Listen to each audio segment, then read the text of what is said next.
दोस्तों, आज की कहानी है बहन का ससुराल। किसी पहाड़ी गांव में गरीब किसान का परिवार रहता था। किसान का एक बेटा और एक बेटी थी। किसान की पत्नी की मृत्यु हो चुकी थी। अपने बच्चों का लालन पोषण वह स्वयं करता था। समय के साथ साथ बच्चे बड़े हो गए।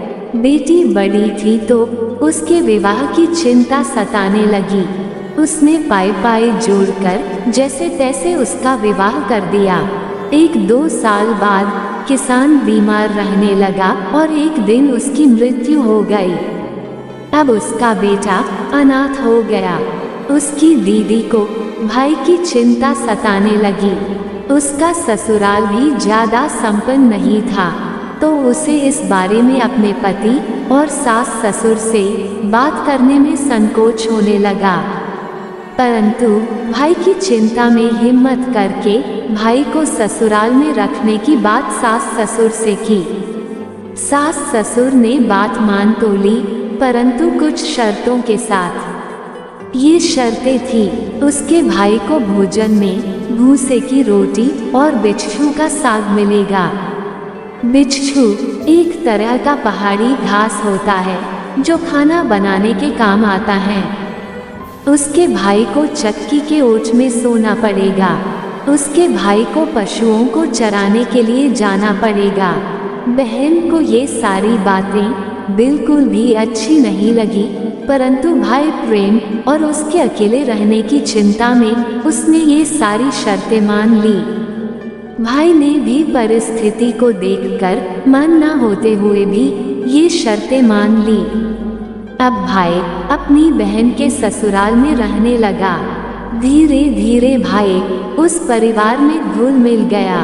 वह सुबह पशुओं को चराने के लिए जाता और शाम को लौटकर भूसे की रोटी और बिच्छू का साग खाकर चक्की की ओट में बोरी बिछाकर सो जाता था। समय यूं ही बीतता गया।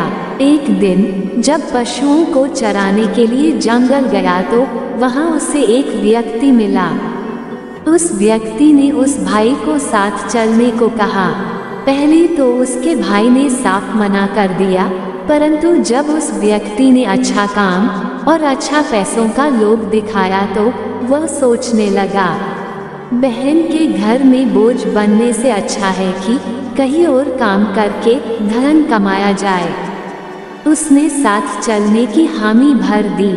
शाम को जब भाई नहीं लौटा तो बहन को चिंता होने लगी। गांव में भी बात फैल गई। सबने बहुत खोजबीन की। जब वह नहीं मिला तो उसे मृत मान लिया। बहन बहुत दुखी रहने लगी। उसे यकीन नहीं हुआ कि उसका भाई मर चुका है। खेत, दिन, महीना और साल निकलते रहे और वह अपने भाई को भुलाती रही।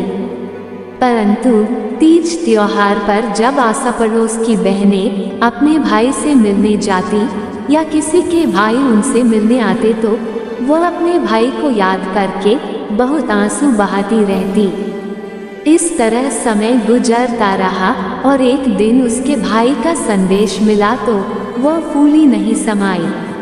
जिसे गांव वाले मरा हुआ समझ रहे थे वह जिंदा था। वह अपने भाई से मिलने अपने मायके गई। घर पहुंचकर भाई की सफलता देखकर उसे आश्चर्य हुआ। भाई ने उसे भूतकाल में जो कुछ हुआ सब बताया। दोनों एक दूसरे से मिलकर बहुत खुश हुए। भाई ने उपहार स्वरूप बहन को बहुत धन दिया, लेकिन बहन ने ये कहकर मना कर दिया कि उसे उसका भाई मिल गया तो उसे सब कुछ मिल गया और उससे कुछ नहीं चाहिए। जब उसने धन लेने से मना कर दिया तो उसके भाई ने उसे गाय और भैंस देनी चाहिए तो बहन ने वह रख ली। भाई खुश हुआ कि बहन ने उसका एक उपहार तो स्वीकार कर लिया। उसने गाय और भैंस के गले में घंटी बांध दी और बहन के साथ रवाना कर दी। बहन गाय और भैंस के साथ ससुराल की ओर चल दी।